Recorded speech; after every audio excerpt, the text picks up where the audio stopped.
Bismillahirrahmanirrahim. Respected Bibi Asifa Bhutto Zardari, First Lady of Pakistan, my cabinet colleagues and parliamentarians, members of the diplomatic corps, distinguished guests from the Asia Pacific and beyond, esteemed international experts, regional leaders, respected colleagues from across Pakistan, ladies and gentlemen, Assalamu alaikum and a very good morning.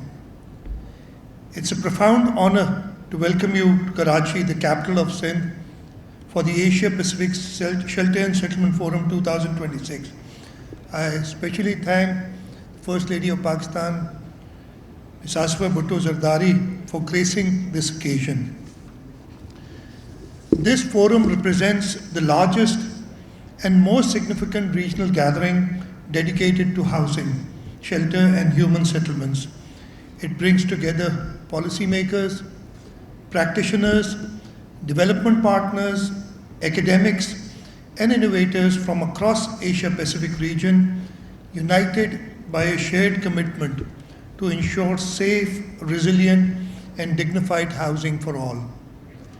The Asia Pacific region is one of extraordinary diversity and immense dynamism, from snow-capped mountain ranges to coastal plains, from megacities to remote rural communities.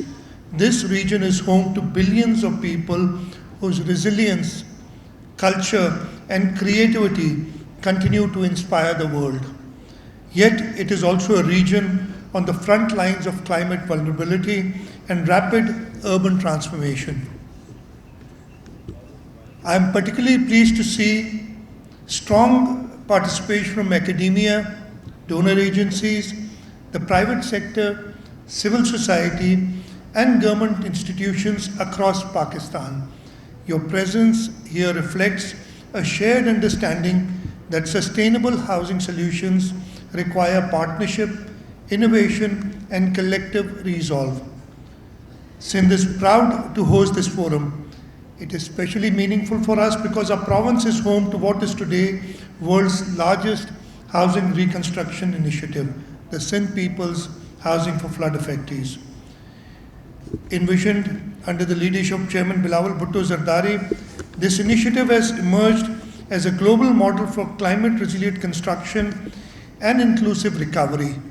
What began as a response to an unprecedented disaster has evolved into a transformative development intervention. You've heard about the project. Khalid Sheikh just told you how we went about. He did mention that it was envisioned by Chairman Bilawal Bhutto Zardari. I would like to tell you the story behind this project. We've all, we'll be talking about this project for the next couple of days. You've learned about this project after it was started. But how did it all come along? We were hit by catastrophic floods in the Sindh. Nearly 70% of the province was submerged. And as you all know, over 2.1 million houses were damaged and destroyed. Entire communities were displaced. It was one of the gravest humanitarian crises in our history.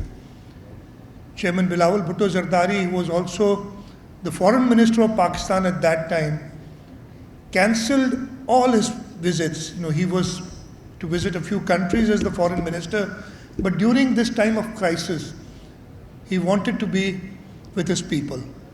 So he went around, and this flood struck us around August of 2022. So he went around, and every place that he went to, one complaint or one tragedy that everybody was talking about, because we had moved people, we had created shelters for them, we had created tent cities, providing them food, providing them with medicines. And wherever he went, the chairman was told, and I'll just say that in Urdu, कि साईं हमारे घर से, I'm translating this, probably done this without translating it in Urdu, हमारे घर से छत निकल गई है, हमें घर बना के दें. Now, I was with him in most of his visits. I have seen floods before in the province. I remember as a child the 73 and the 76 floods, especially the 76 floods, because my village at that time was completely submerged in water. Then there were floods later on, but after that I remember the 2010 flood, and some people talked about that flood here today. Again, almost the same level of damage was done in 2010, but if you combine 2010, 2011 and 2012, the entire province was submerged in these three floods. And in 2022, the three floods combined were the 22 flood, because the entire province, both sides of River Indus, were completely submerged.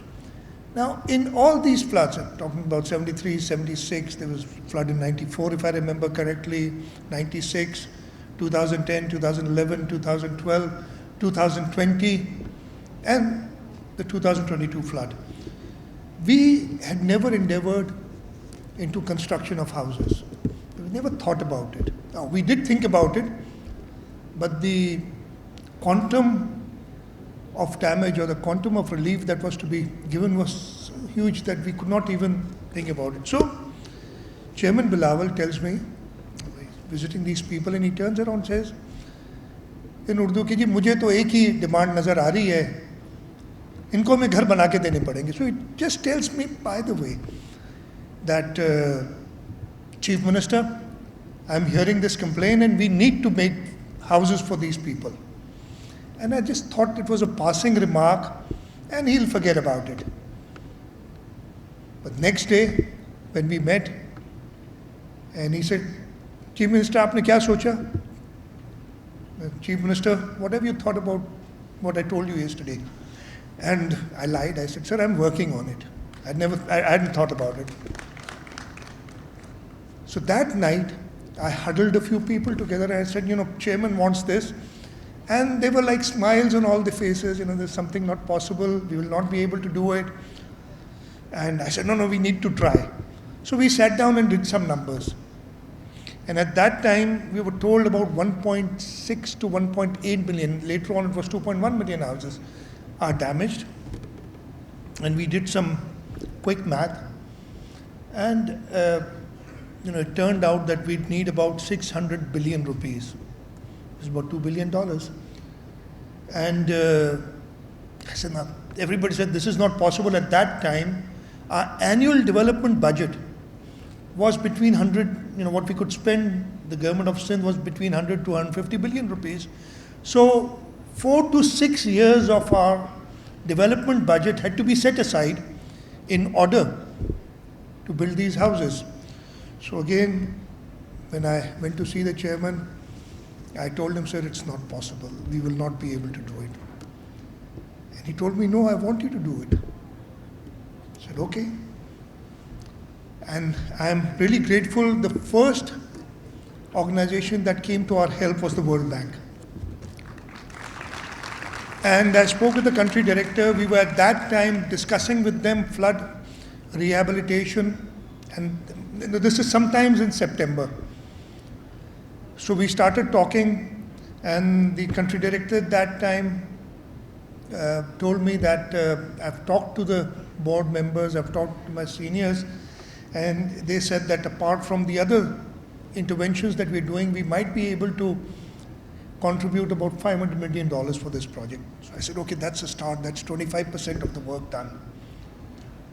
So I told the chairman, I've found success. I've got a few days later, I told him I've found the first organization which is willing, but they said, you have to put in your own money also.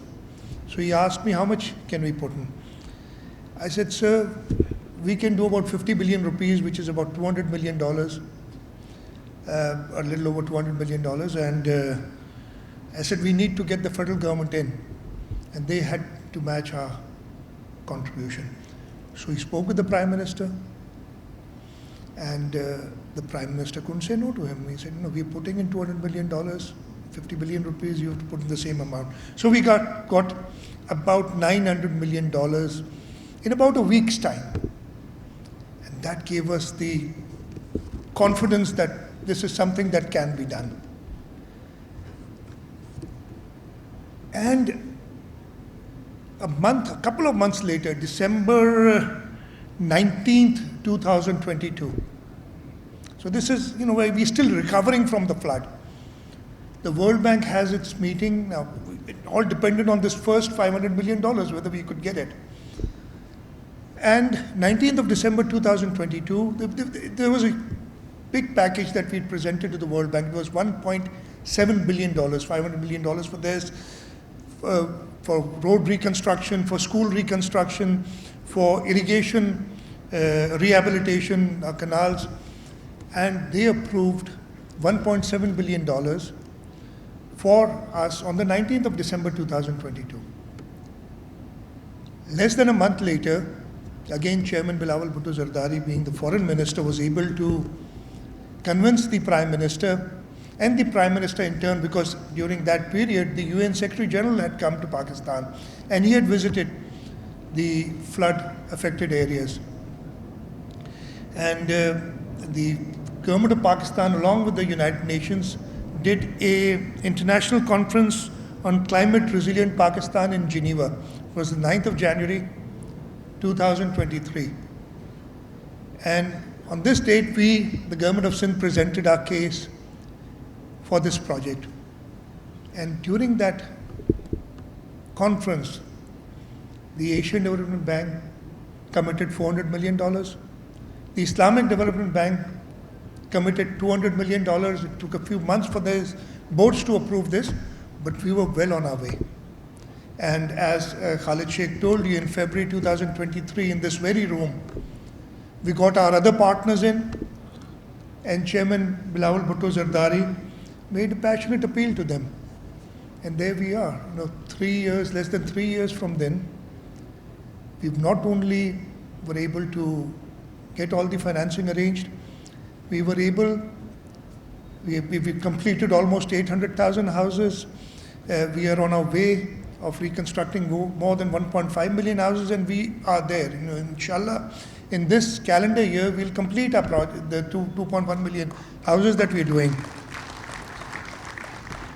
So at that critical moment, a clear commitment was made with every affected family. They would receive shelter. This was made by Chairman Pakistan People's Party Bilawal Bhutto Zardari. And today I stand here before you to say that we were able to honor that commitment. And though Chairman Bilawal Bhutto Zardari is not here today, he wanted to be. Unfortunately, the dates clashed with the Munich Security Summit, where he is right now. I do want all of us to applaud his leadership, his vision, which enabled the government of Sindh to fulfill this project. We did not merely rebuild houses, we rebuilt hope. We rebuilt confidence, and we did so at unprecedented scale, settling new benchmarks for transparency, accountability, and speed in post-disaster recovery. What truly distinguished Sindh's approach and what has drawn global attention is our beneficiary-driven reconstruction model. We placed communities at the center of decision-making. Families were not treated as passive recipients of aid, they became partners in rebuilding their houses. Women in particular were empowered to lead the reconstruction process. This was not only about infrastructure, it was about dignity, it was about ownership, it was about socio-economic transformation. Just last week, and the country director of World Bank spoke about this, the president of the World Bank, Mr. Ajay Banga, visited homes built under the SPHF initiative in the district of Larkana. His visit reflects international recognition and confidence that this initiative has earned. Through SPHF, Sindh has demonstrated that large-scale recovery can align with innovation, transparency, and social inclusion. We have shown that resilience is not built for people, it is built with people. Climate change does not recognize borders. The floods that devastated Sindh are a part of global climate reality that many countries across the Asia-Pacific region face today. That is why we are committed to sharing our experience, learning from others, and strengthening regional collaboration. Resilience is a collective endeavor. We must learn together, innovate together, and build together. I thank all our international and national partners, development institutions, experts, and delegates for being part of this important dialogue. Let this forum reaffirm our shared resolve that every family, regardless of geography or income, deserves access to safe, resilient, and dignified housing. Thank you very much all, and once again, welcome to Sindh. Pakistan Zindabad.